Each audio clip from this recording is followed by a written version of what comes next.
सुबह से ही तालिबान ने काबुल को चारों तरफ से घेर लिया था। शाम होते होते तालिबान ने काबुल पर कब्जा कर लिया। राष्ट्रपति भवन में भी तालिबान घुस गया है। काबुल समेत पूरे अफगानिस्तान में अफरा तफरी मची हुई है। जेल से कैदी फरार हो रहे हैं। जगह जगह लोग मदद की गुहार लगा रहे हैं, लेकिन सुनने वाला कोई नहीं है। गनी कैबिनेट में शामिल मंत्री तालिबान की शरण में जाने लगे हैं। देखिए रिपोर्ट। मैदान माशर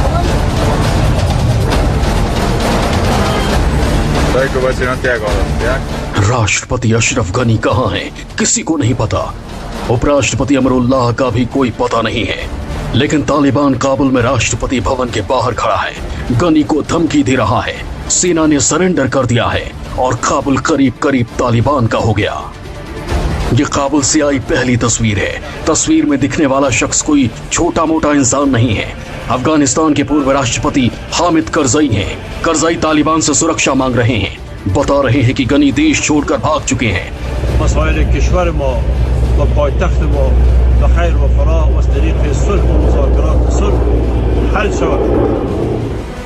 ये काबुल की दूसरी तस्वीर है। दूर दूर तक गाड़ियों की लंबी कतार। इससे पहले कि तालिबान के कहर का शिकार बने, लोग काबुल छोड़ देना चाहते थे। काबुल की गलियों में लोगों के बीच पैनिक मचा है। ये काबुल की तीसरी बड़ी तस्वीर है। ये अफगानी महिला है जो तालिबान के खौफ से बाहर भाग रही है।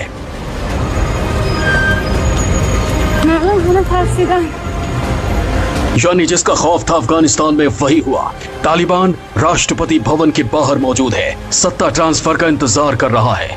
काबुल में अहले सुबह ही तालिबान ने दस्तक दे दी। तालिबान की ब्रेकिंग न्यूज डराने वाली है।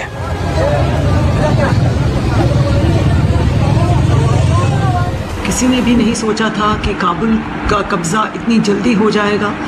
सबका अनुमान था कि 3 महीने 6 महीने यूएस फोर्सेस के छोड़ने के बाद, तो किसी ने भी नहीं किसी को भी अंदेशा नहीं था कि इतनी जल्दी होगा काबुल का कब्जा। लेकिन लग रहा था क्योंकि इतनी तेज़ी से अफ़गानिस्तान के ऊपर के थ्रू तालिबान की मार्च थी अनअपोज्ड, क्योंकि उनके डिफेंस फोर्सेस भी अपना हाथ ऊपर खड़ा कर रहे थे और सबको ये चाहता था कि कोई भी वायलेंस ना हो। तो शायद ये भी एक और वजह थी कि ये अपने हाथ ऊपर खड़ा कर दिया है। और दूसरी बात, जितने जहाँ अफ़गान सेना ने सरेंडर किया है, उनके सारे एम्यूनिशन और उनकी आर्मर्ड व्हीकल्स और सब कुछ हेलीकॉप्टर तक तालिबान के हाथ में चला गया। तो वो और मजबूत होते चले गए, उनके हौसले और बढ़ते चले गए और वो आसानी से पूरे देश में हर एक करके हर एक का कब्जा करते चले गए। काबुल में पहुंचते ही तालिबान ने सबसे पहले उसके आखिरी इलाके जलालाबाद पर कब्जा कर लिया। काबुल के हेडक्वार्टर में तालिबान ने सुबह 7 बजे काबुल शहर में एंट्री ले ली। तालिबान ने अफगान के मंत्रियों को काबुल छोड़ने पर पाबंदी लगा दी। इधर तालिबान के आगे सेना के सरेंडर से अफगानिस्तान के लोगों में जबरदस्त आक्रोश दिखा। लोगों ने सेना पर जूते चप्पल फेंकने शुरू कर दिए।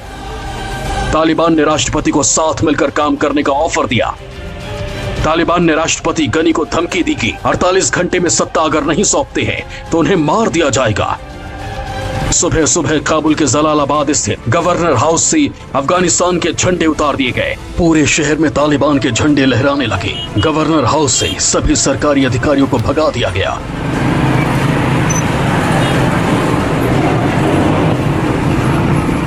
उधर अमेरिका ने अगले 48 घंटे में काबुल एम्बेसी से अपने अधिकारियों को वापस बुलाने का फैसला किया। अमेरिका के सभी अधिकारियों को सुरक्षित निकालकर काबुल एयरपोर्ट लाया गया। तालिबान ने काबुल के पुले चरखी जेल को खोल दिया और इसमें बंद हजारों कैदियों को आजाद कर दिया। पुले चरखी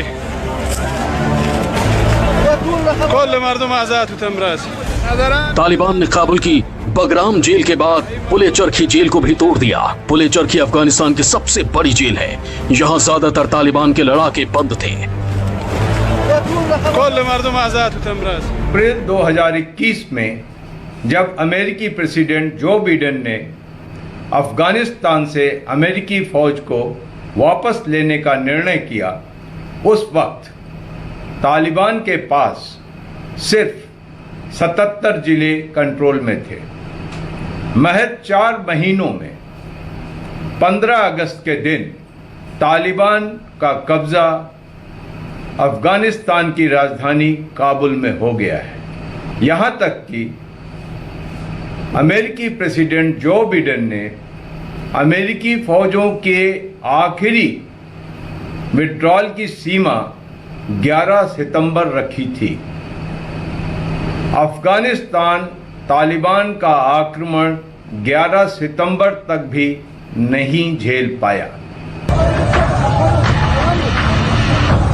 तालिबान ने काबुल के 4 बाहरी जिलों पर सबसे पहले कब्जा किया। काबुल की पूरी सप्लाई लाइन ब्लॉक की गई, बिजली पानी सब काट दिया गया। सारोबी, बगराम, पगमान और काराबाग में तालिबानी तांडव कर रहे थे। बगराम में तो लोगों और सेना के 5000 जवानों को कैद कर लिया गया। हालांकि तालिबान ने अपने लड़ाकों से काबुल के बाहरी गेट पर रुकने के लिए कहा था, लेकिन तालिबानी लड़ाके नहीं माने। काबुल में घुसते ही सबसे पहले लोगों के घरों पर तालिबानी झंडे लगाए जाने का सिलसिला शुरू हो गया।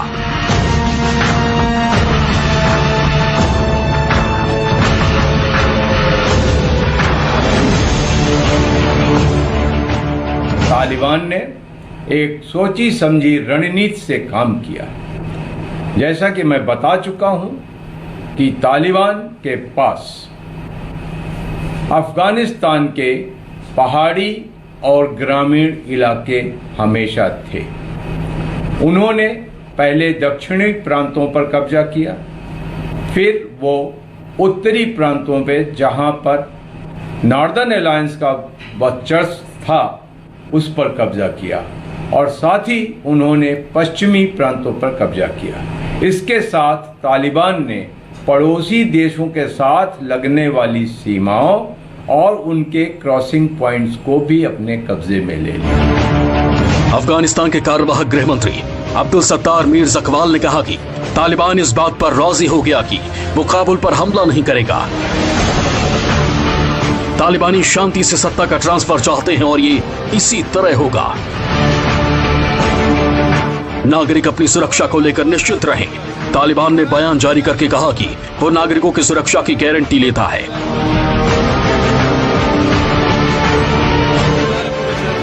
लगता है और कोई ऑप्शन नहीं रह गया था अफगानियों के पास, क्योंकि सब पीस चाहते हैं एक तो, और दूसरा जो गवर्नमेंट में का जो एक्शन होना था वो भी अभी तक तो यूएस के सपोर्ट के साथ सब कुछ हो रहा था, तो बिल्कुल अकेले बिना यूएस सपोर्ट के मुझे लगता है उनके भी हौसले शायद डगमगा गए होंगे, इसलिए भी वो डिफेंड नहीं कर पाए या लड़ाई नहीं कर पाए। ये वाली जो नेगोशिएशंस के बाद जो और लड़ाइयाँ हो रही हैं तालिबान के साथ, और लड़ाइयाँ हुई मतलब जो भी कॉन्फ्रंटेशन हुई है तालिबान और फोर्सेस के बीच में, अफगान फोर्सेस के बीच में, सब वो चाहते थे कि सब अपने लोगों को ना मारें। वो सिविलियंस को भी आगे कर रहे थे काफ़ी जगह रिपोर्ट्स के मुताबिक तालिबान, तो नेचुरली फोर्सेस जो थे वो नहीं, उनको सिविलियंस को नहीं मारना चाहते थे। तो ये दोनों ही बातें हैं कि अफगानिस्तान की जो को डिफेंड नहीं कर पाए। काबुल पर कब्जे के बाद सबसे पहले तालिबान ने अपना पुलिस प्रमुख नियुक्त किया। हुमायूं को पुलिस चीफ बनाया गया। हुमायूं तालिबान की संसद वालेसी जिरगा का पूर्व सदस्य रह चुका है।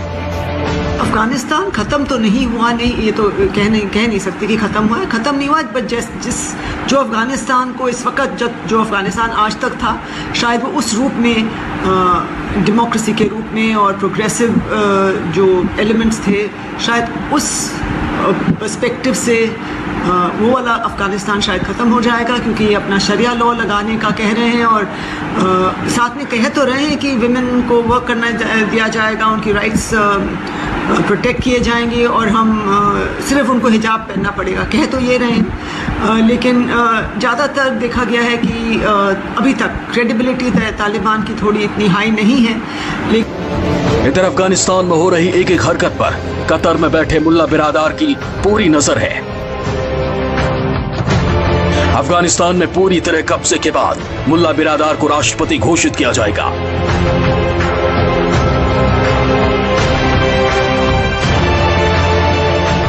जैसे ही तालिबान काबुल में दाखिल होती है, अफगान सरकार उनसे समझौता करने के लिए तैयार हो गई।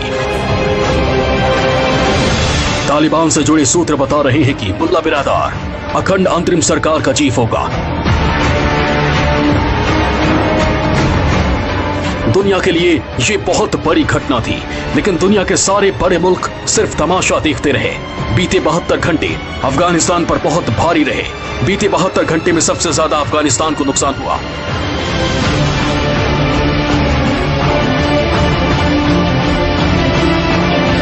अगस्त को तालिबान ने काबुल पर कब्जा किया। 15 अगस्त को ही नंगरहार पर तालिबान का कब्जा हो गया।